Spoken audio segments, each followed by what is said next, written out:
The reason I picked the song, This Is Our Father's World, is because the part of the lesson I had is part 2 on In the Fullness of Time.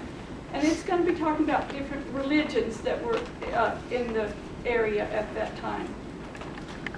And I just felt like, it's God's world, and everybody everywhere had opportunity to know that, but they went off in their own thinking, and we're going to discuss some of that. So, I wanted to mention, several of you have bought the book, and I can get them for you. I've just been tied up with things and haven't done that sort of thing. But this book here is from 21st century Christian for $14.95. It's the older. It's not the. Ruth has a newer copyright of it. The only difference is this one has 2 extra chapters in it from somebody else. Okay, and I think someone said they could get them from Walmart or someplace for $17 or something. Yeah. Well, this was from the 21st century Christian, and it's for $14.95. If you want me to get them, if you pay me $15, I'll get you one. But anyway, just to let you know if you want one. Linda Tracy and I have been teacher's aides for years, so she's my teacher's aide, and she's taking notes. And if you want to buy one, if you'll give her your name. And also, she's also got copies of the lessons. Any of the lessons that you missed, just let her know, and she'll make sure you get a copy of it. Okay? So, first of all, we need to review. In the Fullness of Time, Chapter 1, the first part, A, pages 1 through 23. And after I said that, that was in this old book that I have, and the book that's on sale for $14.95, the page numbers will match. But the new book Ruth has, and some of the rest of you, the pages are numbered different, so it's not the same pages. So I thought it was really being helpful, but it won't work for all books. Anyway, the first part of that chapter is the mystery of Christ was not made known until the fullness of time came. And that was, Ruth mentioned Ephesians 3:5. I'm sorry, I'm trying to figure out which way to look here. In Galatians 4:4. So, what made the time period that all this happened? What made that the fullness of time? And these were the 3 points she talked about. The Roman government, the social order, and the moral conditions. And then I will talk about the religions of that time. All of that together made this the right time for Christ to come. So, this is the Roman government. Anyone remember what some of the things were that the Roman government offered that made it the right time? One thing. The roads. The roads, and this shows the roads through there. They had extensive road system for the whole empire, which was connected everybody. Anything else? The language. The language, a common language, the Koine Greek language, was spoken everywhere. Okay, anything else? Trade.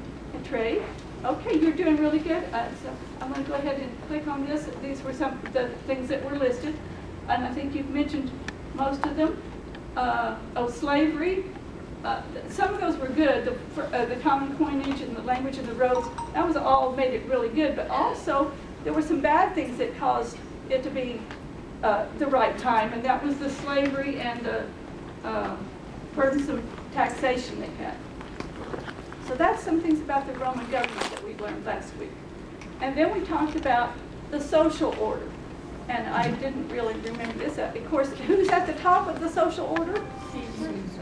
Caesar, the emperor. And who's at the bottom? The slaves. The slaves. I think they put beggars.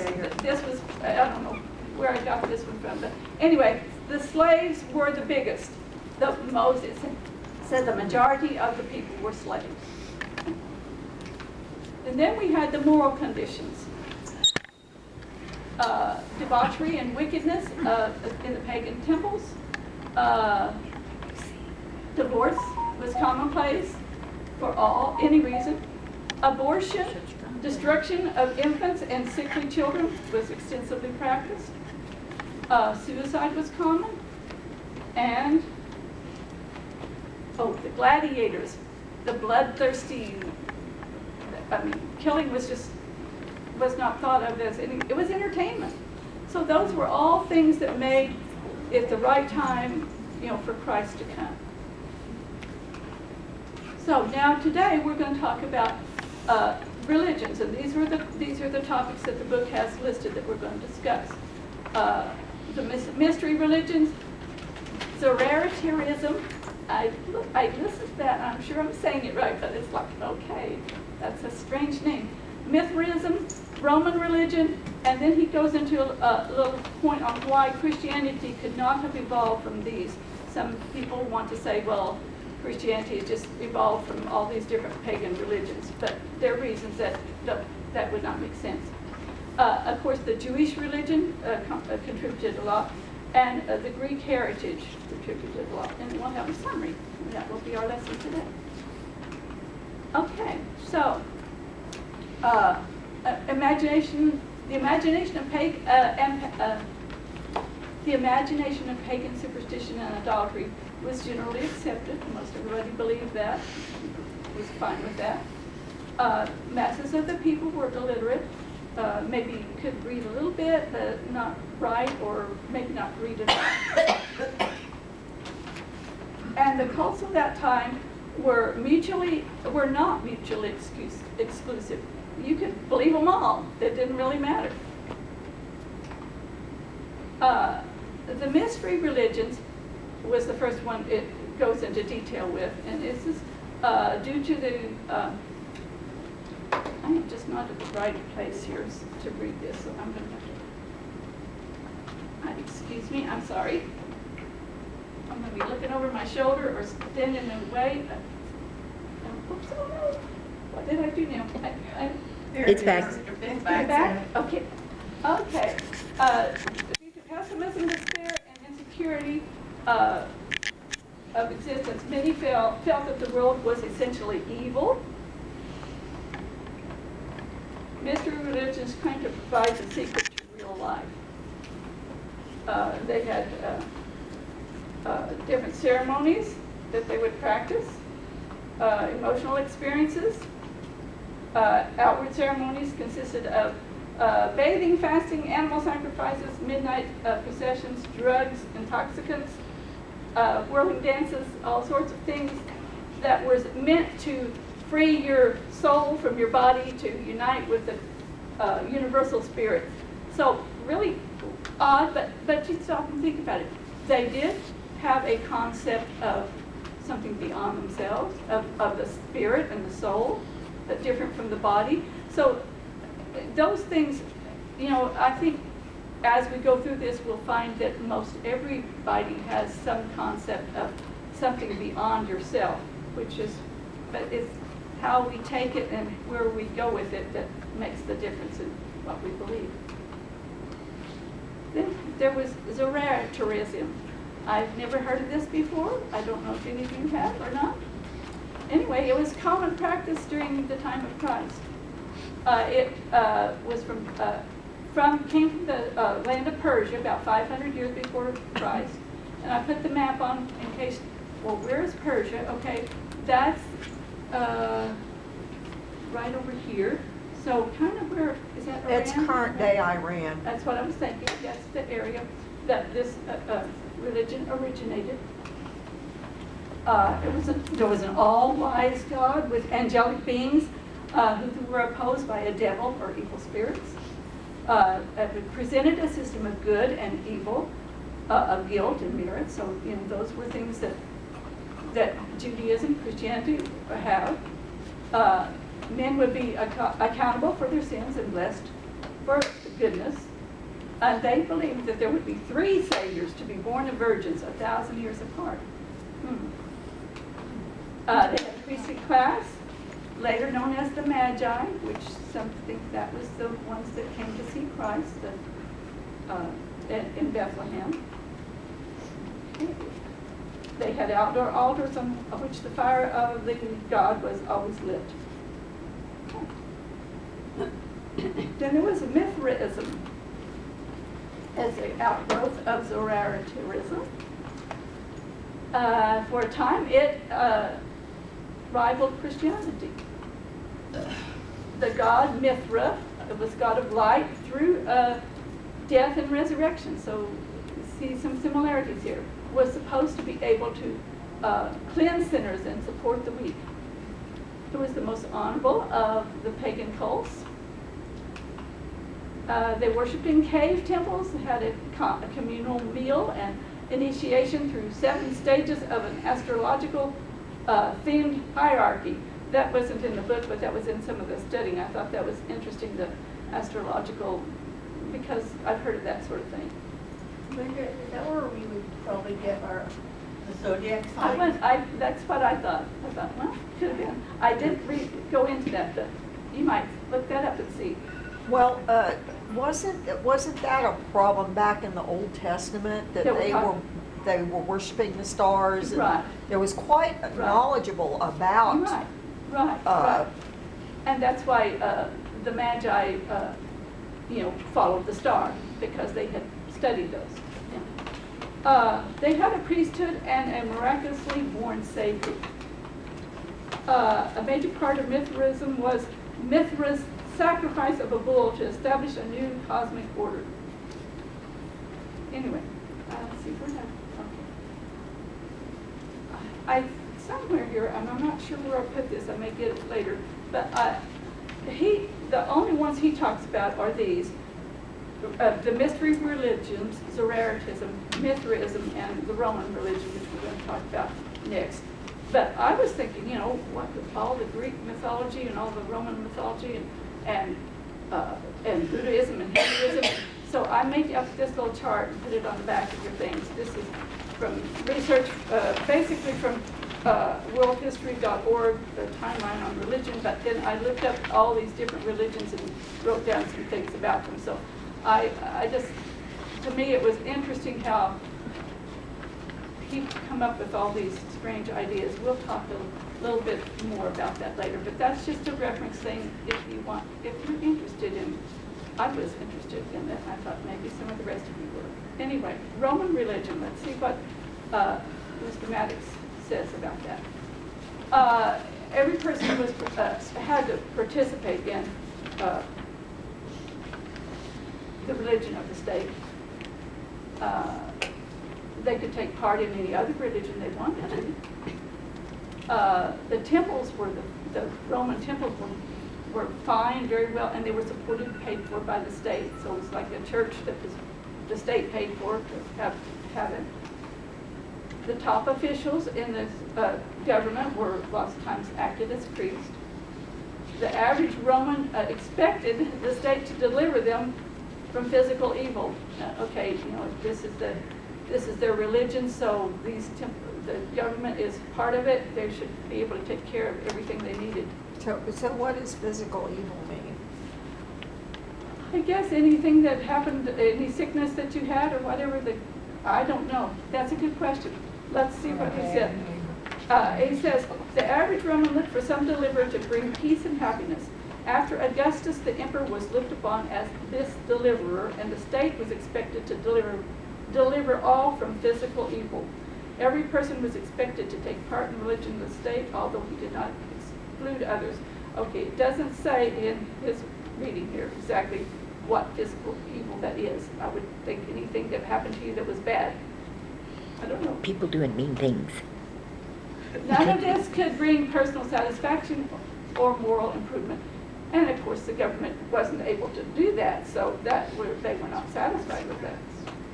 In general, outside of Judaism, a person could be very religious and very immoral at the same time. So this is just showing why Christ coming, why this was the right time, because people were seeing that this was not, this was not working, this is not right.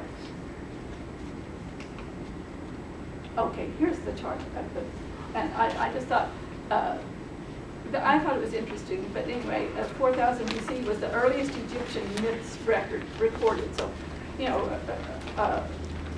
and then I thought a lot of the religion was from the Persian area, but then there was some here from the Greeks and the Sumerians, the India and China, all of those are part of I'm sure influenced each other and influenced the time that Jesus was on earth. Okay, now, he went into this discussion of why Christianity could not have evolved from pagan religions. I'm sorry, I'm just lecturing, aren't I? That's okay. At the end, I've got plenty of time for you to talk, so thank you for being good listeners, but you can interrupt me too, that's fine. Okay, this was the reasons he said it doesn't make logical sense that Christianity came from pagan religions like some people would say.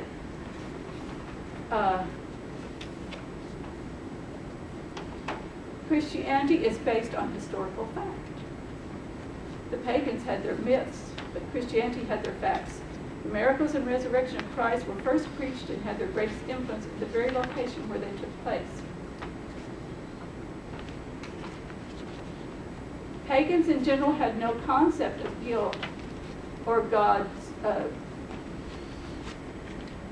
forgiving and cleansing through a divine sacrifice. Although we saw some of that in the Zoroastrianism and the Mithraism, in general that was not the case.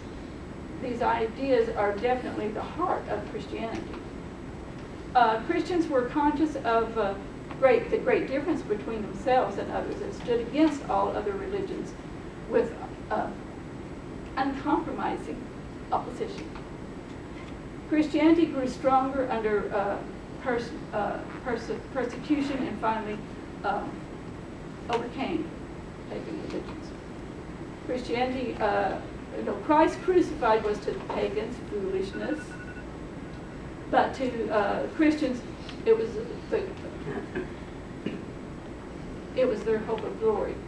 Between the atoning death, resurrection, and ascension of Christ and pagan idols, it was an uncrossable gulf, is the way to put it. Okay? Any other comments about why Christianity was not evolved from pagan religion? So there has always apparently been a belief in a higher being or something. Yeah. And so as that evolved, even if you were pagan and not Christian, something came. They had this belief Right. to worship something, Yeah. even if it was not correct. It's from like God. we were all created in God's image, so there is something inside of each of us that knows that there's something more. Yeah. We'll talk some more about that after a while too. Okay, now the Jewish contribution. This should be something that you guys can fill in because in our Bible study, most of us are familiar with these. A long period of preparation was necessary before the world would be ready to accept Christ. Through Abraham, God began to reveal himself and his purposes. The law given at Mount Sinai revealed sin to be sin and showed that every individual fell short of the required standard of conduct. He used the entirety of the prophets, priests, and ceremonies and sacrifice to emphasize the seriousness of sin and the inability of man to save himself. The oppression was consciously made according to God's plan so that the world would feel its need of a Savior and accept the Messiah when he came. The Jews over the years modified the law through their traditions and separated into denominational groups with quite different emphasis than the original commandments of God. They were more interested in their place in the world than they were in their spiritual salvation. Okay. Now, who can name the different Jewish groups? Anybody name some of them? Who were some of the Jewish groups? Sadducees. The Sadducees, the Pharisees, The Zealots in Judaism. the Zealots, The Essenes. and the Essenes as the ones that he mentioned. So we're going to go to the Sadducees first. Anyone know some of their beliefs? What were some of the things they believed? No resurrection, reward and punishment, rejected basic funding the law. Okay. What? Okay. She's reading off my sheet here. Oh, okay. We should have a cheat sheet, yeah. They Well, did the believe in Pharisees. a free will. They rejected the traditional interpretation of the Mosaic Law. They were more, I guess, legalistic with it. But then the Pharisees were too. So we'll discuss that a little more after we get through all the list. They denied the resurrection and future rewards and punishment. They were the aristocratic group. They were the higher up, the wealthier people. They opposed additional innovation, so no changes in the law. Sometimes they were intolerant and severe toward others.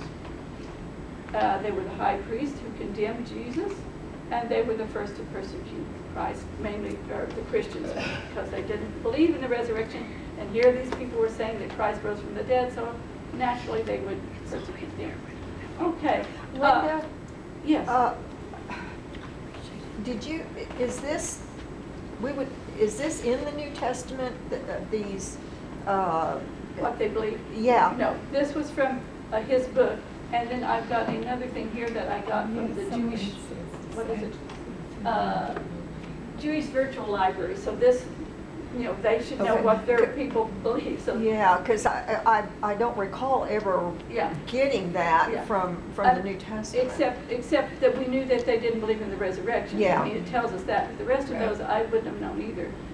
This one I thought was interesting, so I'm going to read it.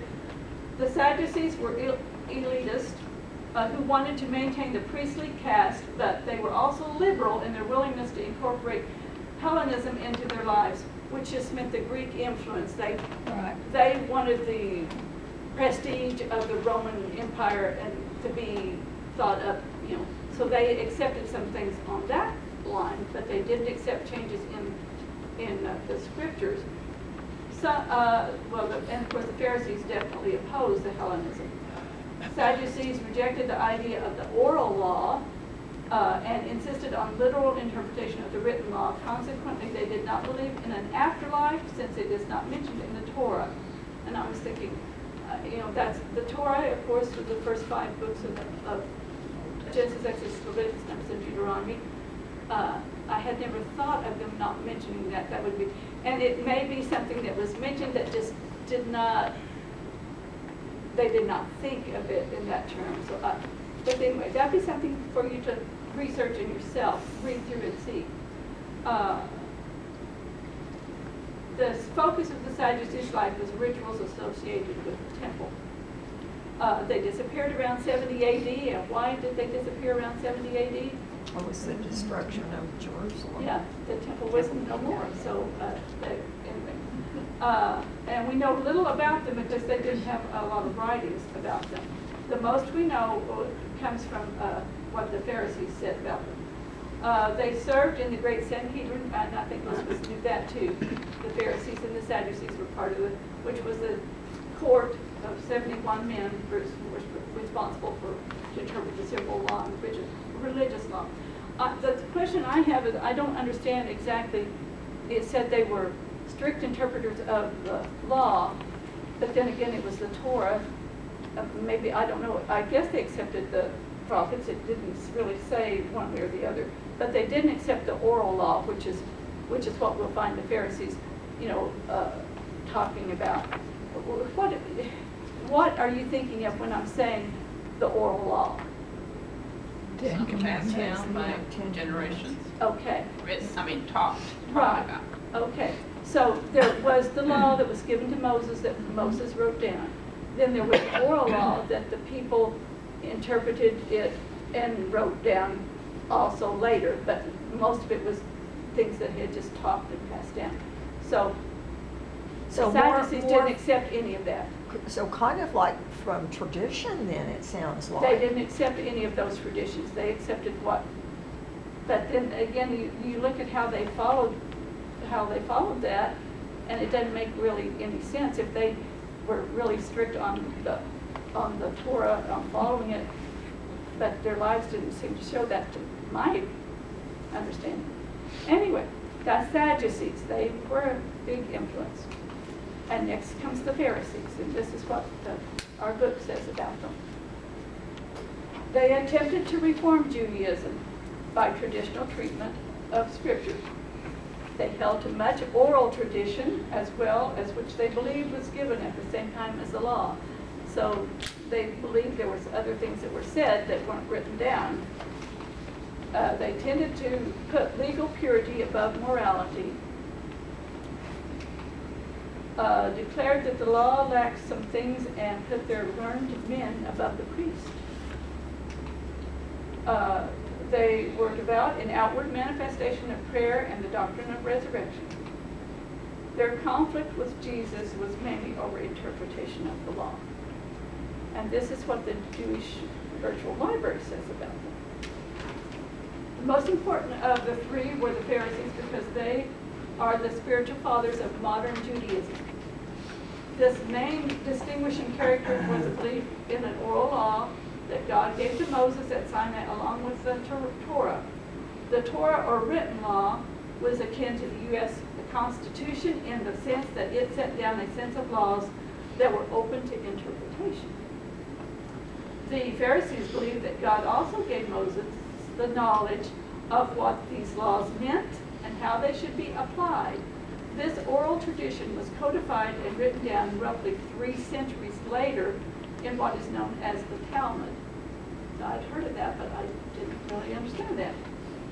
The Pharisees also maintained that an afterlife existed and that God punished the wicked and rewarded the righteous in the world to come. They also believed in a Messiah who